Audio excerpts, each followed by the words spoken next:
Assalamualaikum, perkenalkan nama saya Nisri Nazarani Zahira dengan NIM 24080101168. Di sini saya akan mereview buku kriminologi dengan karya Topo Santoso dan juga Eva Anjani Zulfa. Sebelumnya di sini saya akan membahas satu persatu materi atau yang ada di buku tersebut. Masuk ke dalam faktor-faktor pemicu perkembangan kriminologi, itu tuh ada dua faktor. Yang faktor pertama itu ketidakpuasan terhadap hukum pidana, hukum acara pidana dan juga sistem penghukuman.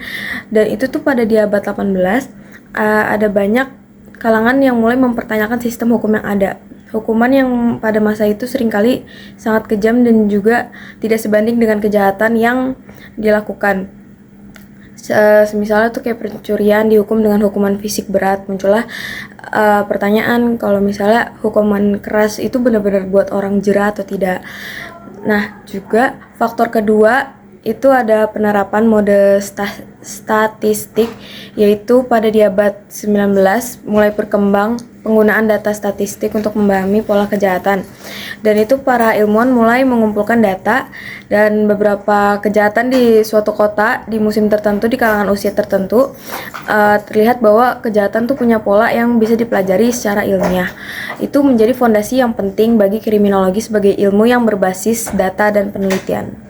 Selanjutnya, kriminologi itu berasal dari bahasa Latin, yaitu krimen yang berarti kejahatan, sementara logos itu berarti ilmu. Jadi kriminologi adalah ilmu yang mempelajari tentang kejahatan. Tetapi kriminologi itu bukan sekedar ilmu hukum. Ia itu merupakan ilmu yang menggabungkan unsur-unsur dari sosiologi, psikologi, biologi, antropologi, dan juga hukum. Nah, itulah yang membuat kriminologi menjadi sebuah yang unik karena ia memandang kejahatan bukan hanya sebagai pelanggaran hukum, tetapi sebagai fenomena sosial yang kompleks. Salah satu tokoh kriminologi terbesar yaitu Southland itu mendefinisikan kriminologi sebagai ilmu yang mencakup 3 hal. Yang pertama itu proses pembuatan hukum, yang kedua proses pelanggaran hukum, dan terakhir reaksi terhadap pelanggaran hukum. Jadi kriminologi itu mempelajari kejahatan dari hulu ke hilir. Lanjut, objek studi kriminologi. Jadi siapa yang dipelajari oleh kriminologi, dan berapa itu alirannya. Nah, jadi di dalam buku ini tuh ada 3 aliran. Yang pertama itu aliran hukum yuridis, itu kayak kejahatan adalah perbuatan yang dilarang dan diancam pidana oleh undang-undang. Jadi kalau nggak ada di KUHP maka itu bukan kejahatan. Pada sarjana aliran ini tuh berpendapat bahwa kriminologi itu harus fokus pada perilaku yang sudah ditetapkan hukum sebagai kejahatan. Nah, aliran kedua yaitu aliran non yuridis atau sosiologis. Kalau aliran ini tuh lebih luas, mereka tuh berpendapat bahwa kejahatan itu tidak hanya terbatas pada apa yang tertulis di undang-undang, tapi ada juga banyak perilaku yang merusak masyarakat tapi belum tentu diatur oleh hukum. Jadi aliran itu tuh melihat kejahatan sebagai perilaku yang menyimpang dari norma-norma sosial yang berlaku di masyarakat. Nah, yang ketiga tuh ada di pandangan kriminologi baru. Nah, perkembangan terbaru dalam kriminologi ini tuh ada 3 hal yang sekaligus sebagai objek kajian, yaitu kejahatan, perilaku kejahatan, dan reaksi masyarakat terhadap keduanya. Itu tuh penting karena reaksi masyarakat itu termasuk sistem peradilan, media, dan stigma sosial. Juga ikut membentuk bagaimana kejahatan dipahami dan ditangani. Lanjut, untuk memahami teori kriminologi, kita perlu tahu alat pemikirannya. Nah, di buku ini tuh juga ada bagi sejarah pemikiran menjadi 2 arus besar, yaitu yang pertama spiritualisme, yaitu pada zaman kuno dan abad pertengahan. Di situ tuh kejahatan dipahami sebagai akibat dari pengaruh roh jahat, kutukan atau dosa. Orang yang melakukan kejahatan itu dianggap dikuasai oleh kekuatan jahat. Solusinya pun bersifat religius, seperti pengusiran roh atau penebusan dosa. Pandangan ini tuh sangat mendominasi sebelum era ilmu pengetahuan yang modern. Yang kedua itu ada naturalisme, yaitu memasuki abad ke-17 dan ke-18 itu terjadi pergeseran besar pada pemikir mulai menjelaskan kejahatan secara ilmiah dan rasional. Kejahatan itu bukan lagi soal roh jahat, tapi itu soal kondisi alam, biologis, psikologis, dan sosial manusia. Inilah yang kemudian melahirkan berbagai teori kriminologi yang kita pelajari hingga saat ini. Jadi dari pergeseran spiritualisme dan ke naturalisme itu lahir aliran besar dalam kriminologi, yaitu aliran klasik yang fokus pada rasionalitas manusia. Masuk ke dalam pembahasan teori-teori kriminologi, yaitu yang pertama adalah teori biologis, yaitu teori yang mencari penyebab kejahatan dari faktor fisik dan genetik pelaku. Jadi itu ada body types teori, jadi kayak teori tipe fisik. Jadi beberapa ilmuwan mencoba menghubungkan bentuk tubuh dengan kecenderungan kriminal. Yang pertama itu ada Ernest Kretschmer, yaitu mengkategorikan manusia berdasarkan bentuk tubuh yang menghubungkan dengan kepribadian. Nah, kalau Houghton itu berpendapat kalau misalnya bahwa penjahat memiliki ciri fisik yang lebih inferior dari manusia normal. Kalau dari William Sheldon itu membagi tipe tubuh menjadi 3, yaitu ekomorf, mesomorf, dan endomorf. Jadi berteori bahwa tipe mesomorf itu lebih rentan menjadi penjahat. Nah, kalau menurut Sheldon dan Eleanor Glueck itu melakukan penelitian panjang untuk membuktikan hubungan antara tipe fisik dan kenakalan remaja.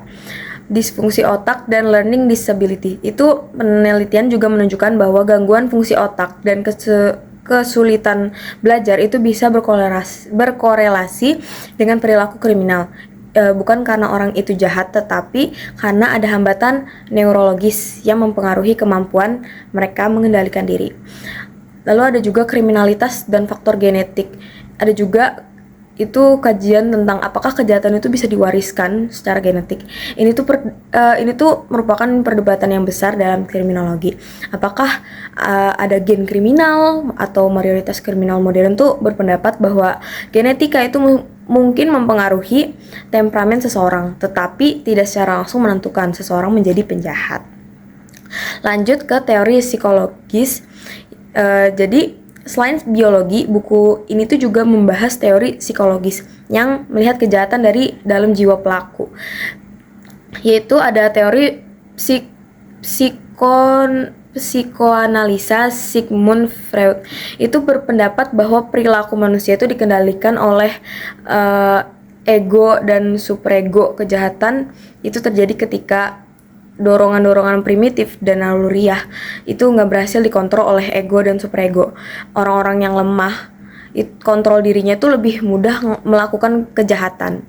Yaitu yang kedua ada mental disorder, yaitu gangguan mental yang bisa menjadi faktor mempengaruhi perilaku kriminal. Namun di dalam buku ini mengingatkan bahwa tidak semua pelaku kejahatan mengalami gangguan mental, dan sebaliknya, jika tidak semua orang itu dengan gangguan mental adalah penjahat.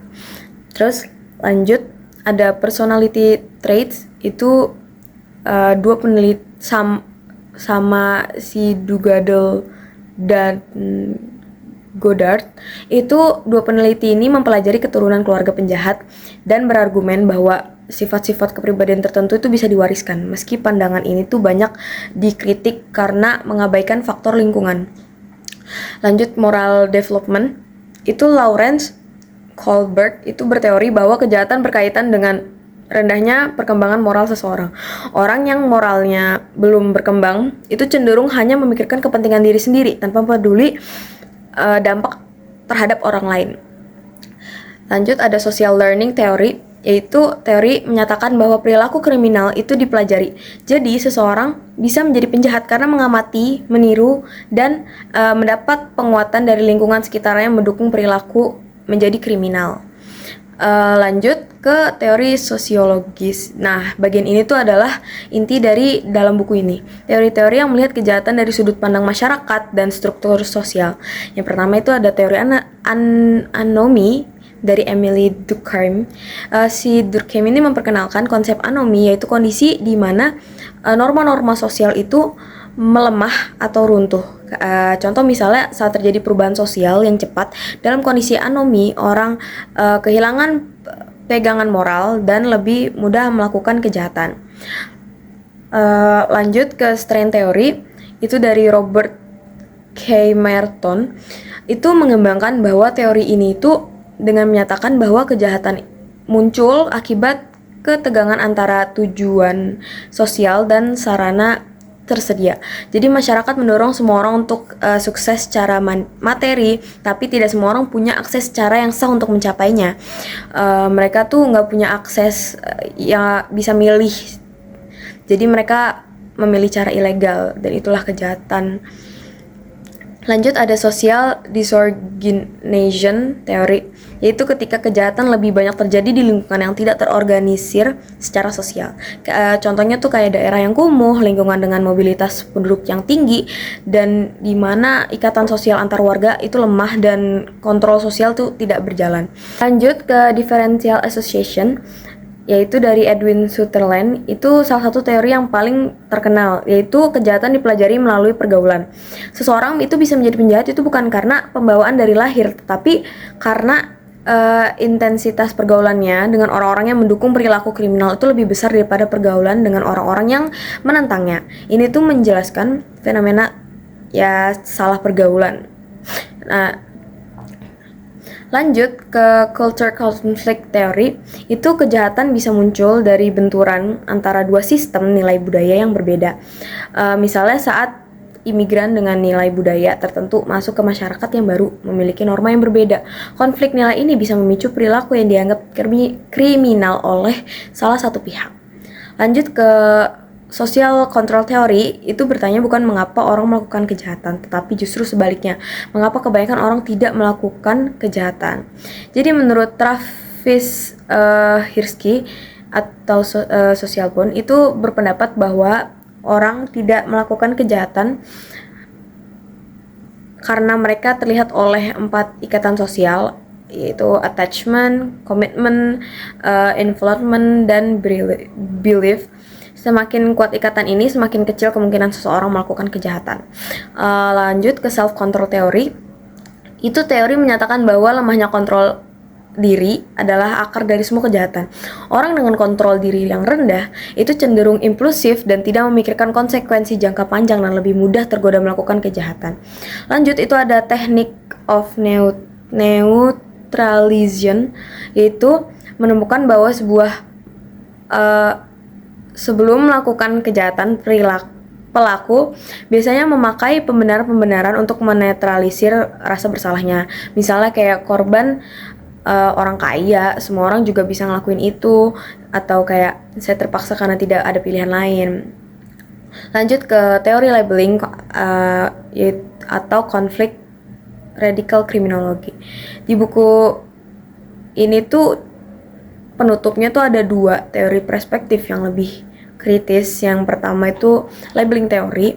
Jadi teori ini tuh berargumen bahwa cap atau label penjahat dari masyarakat justru membuat seseorang itu semakin terjerat kejahatan. Ketika seseorang sesekali melakukan kejahatan lalu dicap sebagai penjahat dan akhirnya akan terus berulah. Teori ini tuh mengkritik sistem peradilan yang sering kali justru memperarah kondisi pelaku alih-alih merehabilitasinya. Lanjut ke konflik teori dan radikal kriminologi. Ini adalah perspektif yang paling kritis. Teori ini tuh berpendapat bahwa hukum dan definisi kejahatan itu dibuat oleh kelompok yang berkuasa untuk melindungi kepentingan mereka. Kelompok yang lemah dan terpinggirkan lebih mudah dicap sebagai penjahat, sementara kejahatan yang dilakukan oleh kelompok yang berkuasa seperti korupsi atau kejahatan korporasi itu seringkali tidak ditindak tegas. Kriminologi radikal ini mengajak kita untuk melihat kejahatan sebagai produk dari ketimpangan struktur sosial dan ekonomi. Jadi segitu saja review buku dari saya. Kurang lebihnya mohon maaf bila ada kesalahan kata atau banyak kesalahan berbicara. Kurang lebihnya mohon maaf. Sekian, wassalamualaikum warahmatullahi wabarakatuh.